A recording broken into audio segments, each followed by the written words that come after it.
Hi! Welcome to Norah's Cooking Diary Season 4 Episode 4. In this video, I'm going to share with you a Claypot Tofu with seafood recipe. Soft fried tofu with a combination of fresh seafood in rich and flavorful sauce is served in a piping hot Claypot. The addition of snap peas gives the taste of sweetness and freshness to a pot full of sea treasures.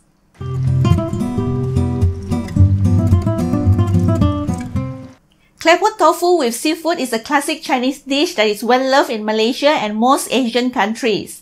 Keep watching and I will share with you how I cook this Claypot tofu with seafood recipe. If you like this video, please press the like button to give the video a thumbs up. Please also consider subscribing if you haven't already. And don't forget to check out my cooking tips in the description below. Happy cooking!